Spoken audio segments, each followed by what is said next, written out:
Hello, hello, hello, and welcome, boys and girls, for it's another thrilling episode of PROG Review. Today, it's a book. I gone done read a book. Mark Kelly's Marillion, Misadventures and Marathons, The Life and Times of Mad Jack. Here he is. He's looking more like a super villain, or maybe a stalker. I don't know. In some sort of abandoned building with his leather jacket on, dressed in black. Mark Kelly, keyboard player with Marillion, a Scottish heavy metal band. It's biography, and it's got words in it. And this one, look, someone's gone and scribbled in it. You can see that too well. See, look, someone scribbled in it. It's just a bit irresponsible. There's even pictures as well. It's got pictures and stuff. It's how many pages? It's got quite a few pages. 258 with the thank yous and that. And Rick Wakeman does a little bit at the back there. There's a little quote from Rick Wakeman at the back, which would thrill Mark Kelly because he's a big Rick Wakeman fan. It says The Life and Times of Mad Jack. Somebody quoted Blackadder to him. I don't think he quite got the reference because he didn't actually say it was a Blackadder reference when he relates the story. It's obvious. It's an autobiography. It's fairly well written. There are a few typos, a few spelling errors, and a few turns of phrase which I had to reread again. It's like I didn't quite get, but other than that, Mark Kelly himself is a bright and breezy writer. He can be a little bit go on a bit. He can labour the point. Again, I think he thinks he's being a great storyteller, but sometimes he can take 2 or 3 paragraphs to take a run up at another anecdote. So you just think, oh, here we go again. But other than that, I mean, I got through it in an afternoon, but then I am a fast reader. It's a fairly bright and breezy read. It's a little bit uneven. A lot of it is obviously dedicated to the successful years, in the years when a certain Scottish singer was fronting the band, and then it kind of trails off with I think because nothing really happens once he goes, because that's where all the drama is. The success and the trappings of being a rock and roll star, and all the Machiavellian machinations that dear old Derek William Dick provided are all there for you to see. It's a bit of you get the feeling it's a bit of a catharsis for Kelly, to get this out onto the page. Again, what went on in Marillion in those days is fairly well documented via other sources, so some of it wasn't that a surprise. Again, it starts off with his childhood, Irish born, spending time in Ireland, and then back and a little bit of a back and to and from Ireland, then back to the UK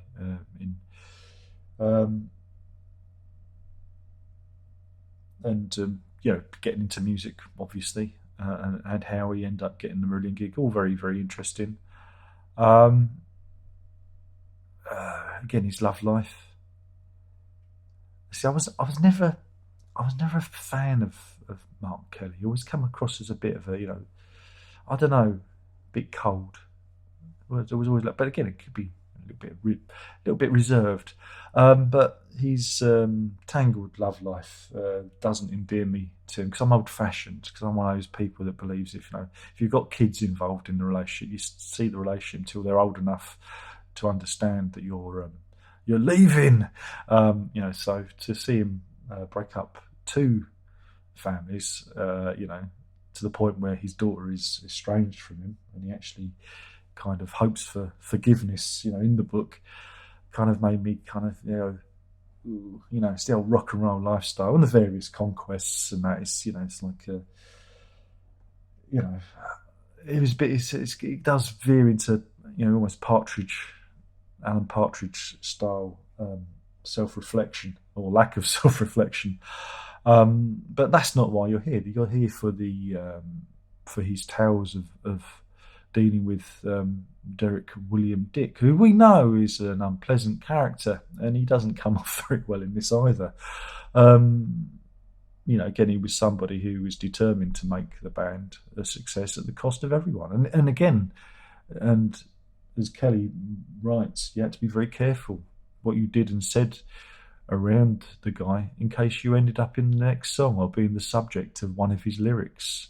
To the point where Kelly himself and John Arneson, the manager, appeared on the cover drawn by Mark Wilkinson of Fish's debut album Vigil in a Wilderness of Mirrors, which was then subsequently removed once they found out that I think he had them portrayed as a couple of tramps around a bonfire. He had their faces were removed by EMI after complaints from Kelly. So yeah, it goes to show what state their relationship was in when Fish left that band. But yeah, I mean, again, Fish doesn't come out of it particularly well. He's ruthless and unpleasant and rather self-centered. Though it was interesting to hear him being accused of anti-Semitism by Jonathan Mover, who was a drummer briefly during that transitionary period between Misplaced Childhood and Fugazi. That was interesting. And also, Kelly himself reveals that Fish, because Kelly is Irish, he called him Pape. And again, that's one of those insults that's, very problematic. Because I don't know, going up in Scotland, you have Celtic versus Rangers, and it's drawn along Catholic versus Protestant lines. And so, yeah, it's all a bit, religious. And to have Kelly reveal that in the book, I thought was very interesting. So it doesn't portray Fish very well either. Other than that, everyone else is really nice. Everyone else is really pleasant. And you read about, the trials and tribulations of the band. And I think they do this, so I mention it. I think all the prog rockers have probably got me down on their bingo card. There is even a story with the featured artist in it. It's amazing. Spoilers. I don't know if I can find it. I'll have to flick through the book to find it. Because there is an awful lot dedicated to. I'd say over half the book is, the first 11 chapters is dedicated to that period. I mean, it's half of the book is dedicated to that, considering that the band's been going on an awful long time.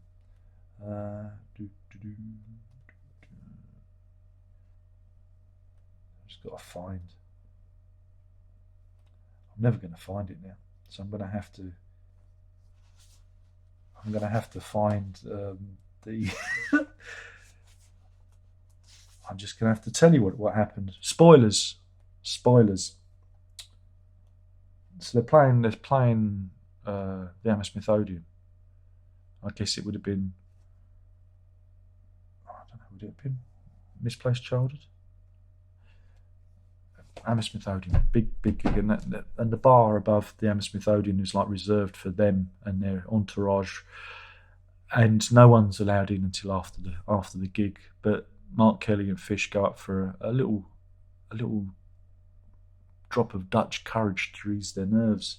And whilst they're at the bar, they notice a figure in the corner, dressed in a black overcoat and a trilby hat. And who is it but the featured artist? So they approach. They don't know who it is until they get up close. And he says to them, I'm planning to break up that band in order to keep the others in the band on their toes. And Mark Kelly and Fish look at each other quizzically and kind of make their excuses and leaves. So yeah, that is almost as good as Hackett's Cheese Story in its complete weirdness. And you think, well, they're all bloody weird, aren't they? But if you want to know the inner workings of the band, especially from a music biz perspective, about the machinations of EMI and John Arneson, later Castle Communications and Sanctuary Records, I find all that stuff, the workings, fascinating. So, Kelly does a good, he puts in a good job there explaining how the percentages are worked out and how Fish demanded so much, and as writing the lyrics demanding more, and then previous members of the band, after script for A Jester's Tear is successful, say, wait a minute, we actually wrote the parts for that, and they did, and that's really interesting, to find out about how all the publishing and the rights are divvied up. I always find that, I know it's really dry, but I find that quite interesting. The actual, like, how he talks about, of course, the studio stuff and dealing with various producers is okay. It's really, it's a good read. It's a good read, but again, it's very weighted towards that, obviously, that early period, because that's where everything happened, and then the band, I wouldn't say imploded, but it was interesting to hear his perspective of the breakup and how it was viewed that the band had to get their album out before Fish, their solo album out, before Fish got his solo album out. And, that was interesting, because I always thought that, when, from the outside looking in, it was like, it was interesting to see there was a race to see who was going to get it done first. And then the whole crowdfunding thing, how that went. And it talks about how they invented crowdfunding and the internet and everything. So it's a good description of what the band is and what it does, though I think now, because they are so self-contained, they have artistically, they're in their own bubble. And I think that's a problem with a lot of artists now, is they don't have any external influences of, record companies or managers, or, because, their manager is one of their biggest fans who married the drummer. It's like, I'm not criticising that. I'm just criticising that sometimes it's good to get some outside perspective into your art, because that helps you move in, different directions. I think you can become quite static and stagnant.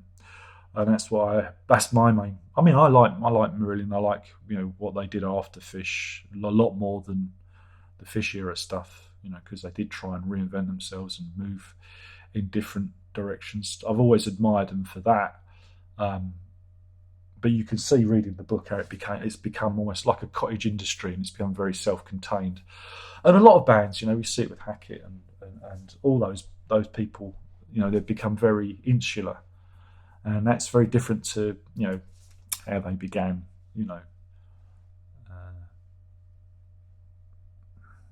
because again, he describes seeing other, when he began his musical career, seeing other bands and seeing Marillion and being with Marillion and seeing other, crossing paths with other musicians. I think, again, a lot of that is lost now. And anyway, I'm getting off the subject, but if you really want to read about Mark Kelly's romantic prowess, it's all there as well.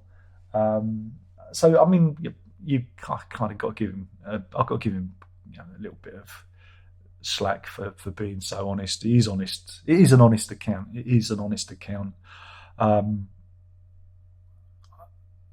But again, he is a bit Alan Partridge in it, like he says about Marillion being better than Genesis, unless I read it wrong. And I'm thinking, excuse me? He honestly believed that Marillion were better than some of those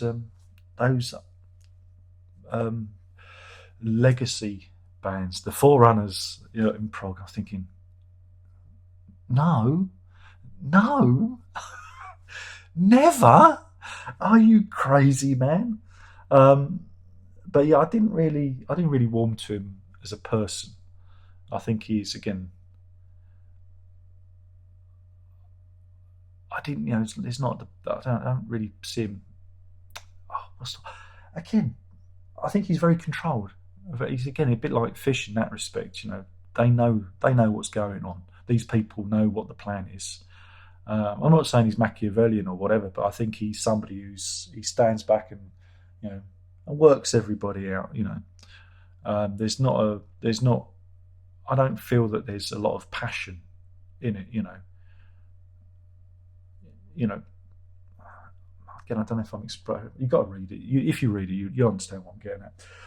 But no, I mean, yeah, I think for a first book, I enjoyed reading it. I read it, and it kept me reading. I wanted to finish it. Um, so I'm going to give it 5 stars for just being so bloody honest. And Mark, if you're watching, I doubt it. Bravo, very good. Though I do think you could have done with a little bit of editing. You could have done with a little bit of editing in there to tame some of your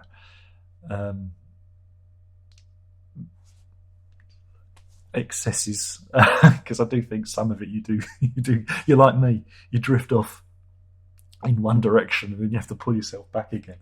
But other than that, if you like Marillion, if you're really interested in what goes behind the scenes and you want to see it from a different perspective, my God, it really does. It really does fill in the gaps. Again, with the later years, not really. It's really about them.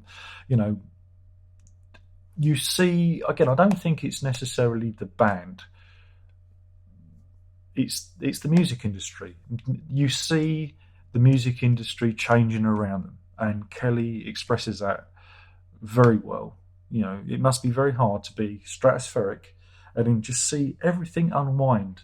You know, it was even worse for Fish. Fish, his career just went. It collapsed like a souffle, almost immediately. Whereas Marillion, it was a bit more of a tapering out. You know, after by the mid 90s and that, and that's because they were up against a lot of other. You know, the music industry had changed. You had the internet coming on. You know, that's a really good explanation of how they needed to adapt there. That adaptation was interesting, you know, because again, when they talk about the internet, when they first talk about their websites, like, oh, that's a fan thing.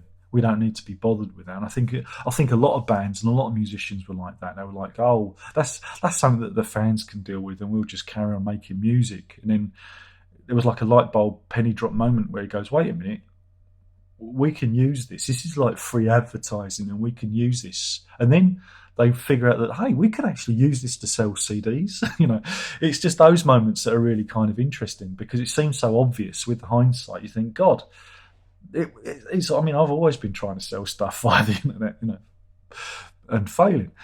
But to hear him from the inside going, oh, wait a minute, we could do this, and it's like, yeah, it seems so obvious, you know, but it wasn't obvious back then. So yeah, I think he should have kept his love life out of it. Maybe it's me. Maybe I'm just a bit, I don't want to read about. I'm not interested in the personal side of things. I'm more interested in the music and the management and that kind of thing. So I think it was the same with was it Richard McPhail's book? There was a lot of his it should have been called The Amorous Adventures of Slippery Dick.